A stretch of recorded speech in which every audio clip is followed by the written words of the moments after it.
এবারে গ্যাসটা অফ করে দেবো। কতটা ঝাল দিয়েছ। গুড মর্নিং, কেমন আছো তোমরা সবাই? নিশ্চয়ই সবাই খুব ভালো আছে, সুস্থ আছে, আমিও ভালো আছি। আজকে ভাবছি একটা স্পেশাল রান্না করব আর সেটা তোমাদের সাথে শেয়ার করব। চলো যাই রান্নাঘরে আর তোমাদের সাথে রান্নাটা আজকে শেয়ার করি। দেখতে থাকো, আশা করি তোমাদের খুব ভালো লাগবে। আজকে আমি বানাবো মাছের ডিমের বড়া। আর মাছের ডিমের বড়া তোমরা যখনই ভাজবে দেখবে বেশিরভাগ টাইমে খুব শক্ত হয়ে যায়, খুব হার্ড হয়ে যায়, খেতে গেলে মানে মুখে জাস্ট লাগে। তরকারিতে দিলেও দেখবে ভেজে কিন্তু ঠিক সফট নরম স্পঞ্জি হয় না। তো আজকে আমি যেভাবে বানাচ্ছি এভাবে বানালে তোমাদের মাছের ডিমের বড়াও কিন্তু একদম সফট সফট নরম নরম হবে। তার জন্য নিয়ে নিয়েছি এখানে মাছের ডিম, আর তার সাথে দিয়ে দিয়েছি একটু গ্রেট করা পেঁয়াজ, 4 কোয়া রসুন গ্রেট করে নিয়েছি, সাথে দিয়েছি একটু কাঁচা লঙ্কা, ভালো করে একটু মেখে নিয়েছি। আর তার সাথে দিয়েছি একটু নুন আর হলুদ, আর সেটাকে দিয়ে খুব ভালো করে একটু মেখে নিয়েছি। আর তোমরা মাছের ডিমের বড়ায় কি অ্যাড করো বাইন্ডিংয়ের জন্য? বেসন? না, একদমই বেসন অ্যাড করবে না। এইখানে অ্যাড করে দেবে একটু মুড়ির গুঁড়ো। মুড়িটাকে একটু মিক্সিতে একবার ঘুরিয়ে নেবে, ব্যাস গুঁড়ো হয়ে যাবে। সেই মুড়ির গুঁড়োটা দিয়ে খুব ভালো করে একটু মেখে নিয়ে এই যে কড়াইতে দিয়ে দিলাম। দেখো বড়াগুলো কিন্তু একটাও ছেড়ে গেল না। তাহলে বুঝতে পারছো তো মাছের ডিমের বড়ায় তোমরা যদি বাইন্ডিংয়ের জন্য বেসনের বদলে মুড়ির গুঁড়ো দাও, বড়াগুলো কিন্তু অসম্ভব ভালো হবে, বাইন্ডিংও খুব ভালো হবে, আর একটাও কিন্তু ছেড়ে যাবে না। এগুলো আমি এবারে একটা একটা করে উল্টে দিচ্ছি যাতে দুটো পিঠই খুব সুন্দর করে লাল লাল করে ভাজা হয়। এই মাছের ডিমের পকোড়াগুলো এমনিতে যতটা খেতে ভালো লাগবে পকোড়া হিসাবে, ঠিক ততটাই ভালো লাগবে এগুলো যদি তোমরা ঝাল বা ঝোল কিছু রান্না করো। যার জন্য ভাজা তার জন্য খেয়ে বলো। সবটাই নাকি মাছের ডিম দিয়ে হেভি লাগে খেতে। কতটা ঝাল দিয়েছ। ঝাল না দিলে মাছের ডিমের বড়া ভালো লাগে? গরমে এত ঝাল দেয়? মাছের ডিমের বড়াগুলো ভাজা হয়ে গেছে। এইখানে আমি ভেজে নিচ্ছি মাছ, কারণ মাছের ডিমের বড়া আর মাছ আজকে আমি দুটোই ঝাল রান্না করব একসাথে, আর কিছুটা পকোড়া করে খাওয়া হবে আমাদের।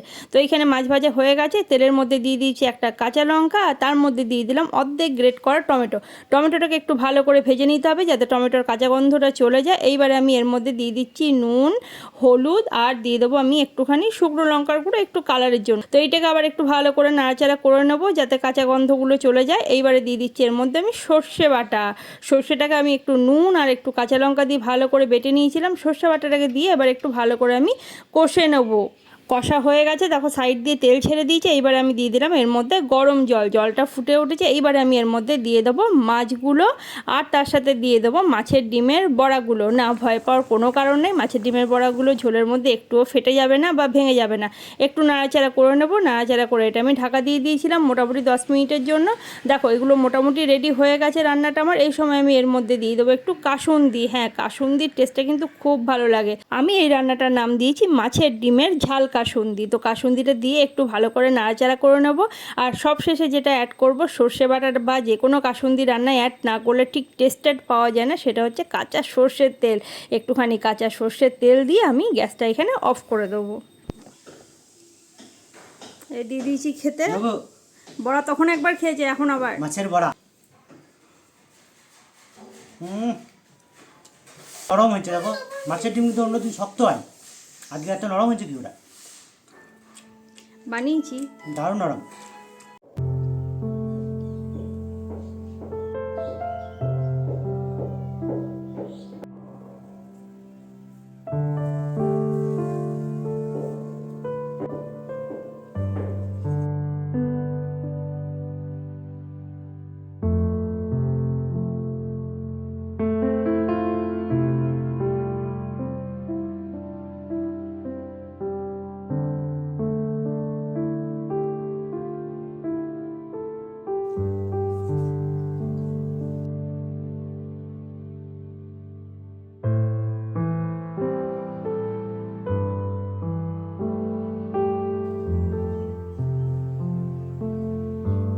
বড়াটা দেখো কতটা সফট হয়েছে।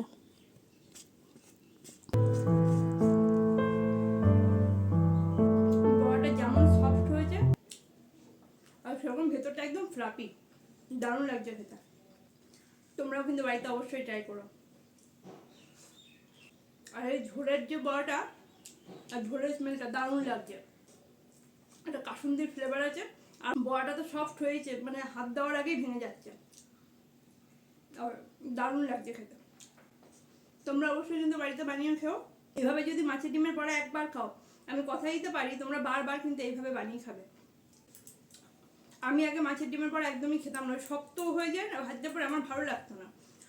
এখন আমি এইভাবে বানাই তো আমার নিজেরও খেতে খুব ভালো লাগে সব, কিন্তু এই টেকনিকে বড়া বানালে নরমও হবে, ফ্লাফি হবে, স্পঞ্জিও হবে। চলো আজকে টাটা, দেখা হবে আবার পরের ভিডিওতে। আমি এখন খাবারটা এনজয় করি।